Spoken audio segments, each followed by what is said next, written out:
Although the butterfly and the caterpillar are completely different, they are one and the same. What's poppin' YouTube? It's your girl KENDRICK back with another video. You already know what's going on. Happy Sunday, guys. And I'm thankful for you guys always and forever. You know what I'm saying? That being said, if you're new, hit that notification bell so you be notified. And I appreciate y'all. And I'm going to keep saying that. And subscribe. Like, I just want y'all to please subscribe. All right, y'all. So basically, I just want to say happy Sunday. And I hope you're doing well and healthy. You know what I'm saying? And, woo! I just hope y'all doing great. You read the title of this video. I'm about to talk about Liv Morgan, y'all, and you know what I'm saying, Liv Morgan. So I did a video on my channel a couple days ago talking about the documentary, and I was ready to see it.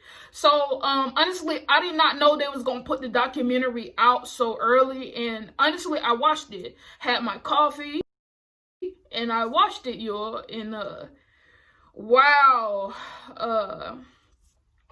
it's a lot to say. I got a lot to say, so I'm going to get into it. Before I get into it, I want to read some quotes to you guys. Some quotes that, you know what I'm saying, that I want y'all to, you know, if you watch this video, I want this to resonate with you and keep going. You know what I mean? The first quote is, "You are never too old to set a goal."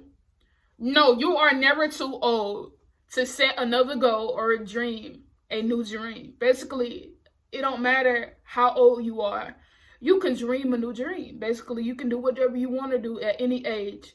People tell you you have to have your life figured out in, you know what I'm saying, and, you know, at a young age, but that's not the case. Some people don't, you know, it don't resonate with some people, you know, this quick, you know what I mean? And just know you're not a failure. You can do whatever you want to do. You got to set goals, dream big, and do whatever, you know. The next quote is this one. You and only you are ultimately responsible for who you. No. Y'all, I'm sorry, y'all. All right, so the next quote is this. You and only you are ultimately responsible for who you become and how happy you are. The mindset is a powerful thing. Don't matter how bad your life is, if you look for the small things and say, hey, listen, this is my body. This is me. You know what I'm saying? I'm only responsible for how happy I am. You know what I mean?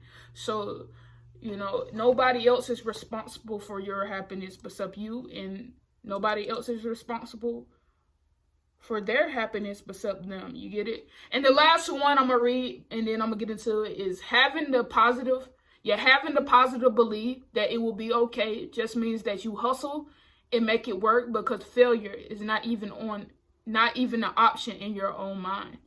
You know, failure, a lot of people gonna have failure. That's a part of life, man. But you know what I'm saying? You can't give up despite all the failures, and you'll make it work. And I just want to read those quotes to y'all, and I'm gonna start reading quotes in my videos every day, you know what I'm saying, that I do a video or whatever. And thank you guys for coming in my live. My live streams every week, and appreciate every last one of you guys. But that being said, let's get into it. I watched Live Forever on the WWE Network. If you haven't watched Live Forever, go check it out right now, because you should. And it was really great to see inside of everything behind the scenes with Liv Morgan, and being a supporter of Liv Morgan. It was really some things that, you know what I'm saying, and the fans or whatever got a little inside of, like, hold up, you know, when I used to do my videos, we got some unanswered questions and stuff like that. She probably, right, like, she probably can't say, but, you know, it probably answered it for you. All right, so starting off in the documentary, I watched it for 7 minutes, and instantly, you know, I felt like the emotion rolling, you know what I'm saying? It's not like, I don't call no WWE superstar my idol, because that's not, like, I don't believe in that word, because it's worshiping somebody. But you can show enough support. If they take my support as worship, then I don't know what to say. But I don't call them my idol, and that's my personal issues. But if you call them your idol, that's perfectly fine. I don't knock that, but, you know, I looked at it as a idol means, like, emulate everything they do, trying to copy, you know. Basically, inspire is another word that I use that, you know, inspired means you got a creative outlook on what they did, but try to, you know, even though you can use some of the things they did, try to make something of your own. That's what inspired me. That's why I like to say inspired, because you're you and be yourself. You know what I'm saying? And those were from Sasha Banks as well. Like when she went live with somebody, she said, you know, you can have your idols and whatever, but be your damn self. You know what I'm saying? She said, be yourself.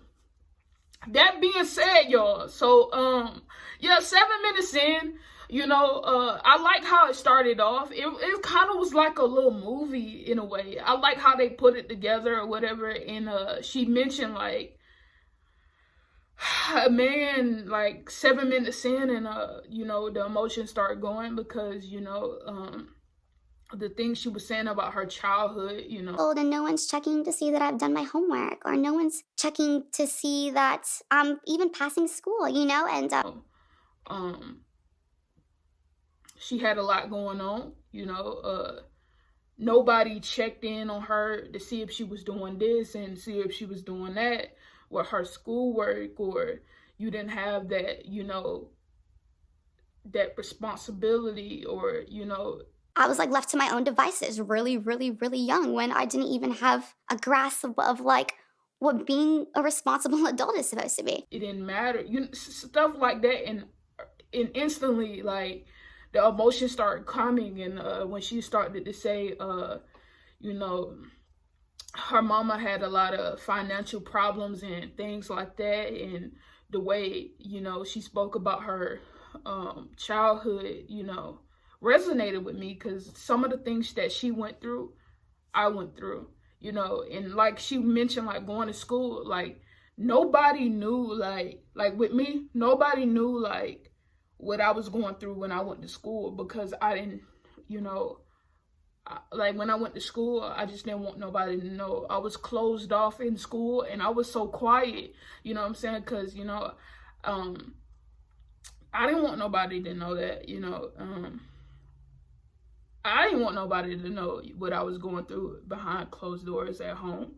So literally I resonated with that, you know what I'm saying, with her mentioning about her childhood and her mom did the best she could and stuff like that. And it really sat with me, and I was like, can I even finish this? Like, do I want to finish this? Because I'm already feeling that thing, you know. Seeing Sasha Banks go through the same thing when she was talking about she had a little rocky childhood and a rough childhood, that always sit with me, and that sat with me with Livs. And I was like, yo, like, I don't want to, you know, feel those emotions, but honestly, that was inspiring.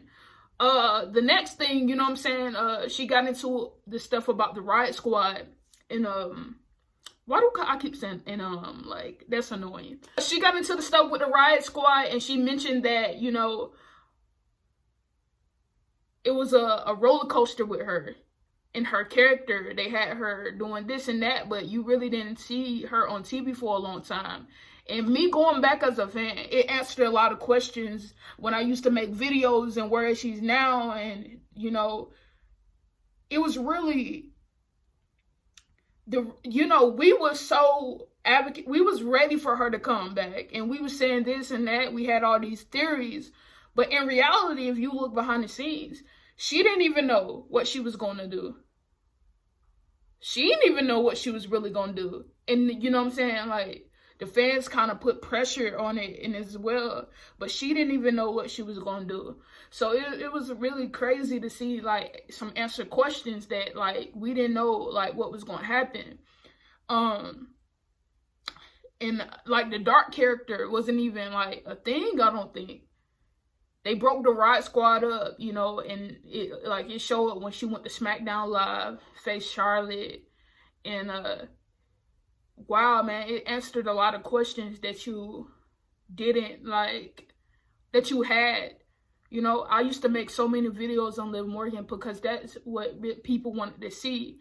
And I met so many people through Liv Morgan. Like, somebody said, oh, I watch your video on YouTube. I watch your video on YouTube. I watch your video on YouTube. I love your videos. And I'm like, you know, and then I kept making videos and kept making videos. But it was a point where I stopped making videos because it was like they kept doing these twists and turns with Liv character, and I didn't know what to do anymore and what to like put out anymore. But honestly, and then it showed like her going with this wedding. You know, Paul Heyman came up with the idea with the wedding and stuff like that. So this was Paul Heyman's idea. Honestly, that wedding got a lot of views, and it did numbers. And what Paul Heyman said about Liv Morgan was absolutely true. It was absolutely true what he said. And wow, honestly, I'm all over the place. But that being said, it's like you seeing her come from nothing to the top, mentioning her childhood coming from nothing, and it's just resonating, and it's inspiring because I went through the same shit, man, and I'm going through the same shit right now, trying to, you know, do what I do. And it's great to see inside of Gianna, because we really don't see that much of her real self, because, you know, it's more focused on the character and not the real person. So it's always nice to, you know, go and see that type of people, like the background they had, you know, like Sasha too. So honestly, man, I'm just in awe, basically. And that means that, wow, when I like somebody, it's never for play. And the energy that I get from wrestlers, and I know who I like, is for a reason. And I think me liking Liv Morgan, you know, was meant to be. And when I say meant to be, and when you watch this documentary, or when I watched the documentary and I seen like what she said about her childhood, and you know, what she was going through and stuff like that, resonated with me, because I've been through the same shit and I understand what it's like. And when you wrestling for me will always be there for me. You know, wrestling helps your mental health, and I'm glad that, you know, I got friends that understand how much wrestling means. And, you know, I stopped letting family dictate my mindset, and telling me like, oh, why do you do this? Why you do that? You know, and pressure me to do things when I should let all the weight on my shoulders and stop trying to, you know, stress myself out and do this and that, when all of it, like she mentioned, all of it will come. Stop stressing yourself out about it. Wow. Honestly, I loved it so much, bro. If you haven't go watch Live Forever, please watch Live Forever. It's inspiring. It was sad, but also it was like motivating, and anybody, you know, that is a supporter of her can see some insights or some unanswered questions that you had about her character in the past, when she was going through the motions, leading up to the wedding, and her getting back with Ruby Riott as well. Hopefully she become a champion, a tag team champion, and, you know what I'm saying, like she said, you know, she want her, like basically Ruby Riott was mentioning in their thing that they want the Riott Squad back together, so like the Riott Squad really can show what they really wanted to do when they was the Riott Squad, because they wanted to be tag team champions. Now when she moved to SmackDown, it all got taken away. So basically they got a new chance at like doing what they doing. So hopefully they get the tag team titles, and, you know, and they can leave a mark with the Riott Squad name as a tag team. And also Ruby Riott, whenever Liv Morgan and Ruby Riott go their separate ways, once again, that both of them make a name for themselves. And, you know what I'm saying, and Liv Morgan can go high, you know what I'm saying, because she really do got potential. And just as a supporter, just be on this journey. It's better to be on a journey than just to push somebody out there and you don't care for them. So right now you're seeing everything, and you see the journey, and now like you can actually get behind her and say like, you know, I'm gonna be on this ride. So when she do get the title and you watch this not this chronicle, but this documentary, and see what she been through as a kid leading up to where she's going and how she making history, and when she win her first singles title, when she win her tag title, it will mean more than you know. And appreciate Liv. Thanks for inspiring me, and we gonna keep it going. You feel me? Live forever. If you ain't watch it, go watch it. What you doing right now? And also buy her merch. I ain't bought her merch yet, but I'm going to get some soon. But that being said, like, comment, subscribe, hit that notification bell, and I'm out. Happy Sunday, and we live. Period.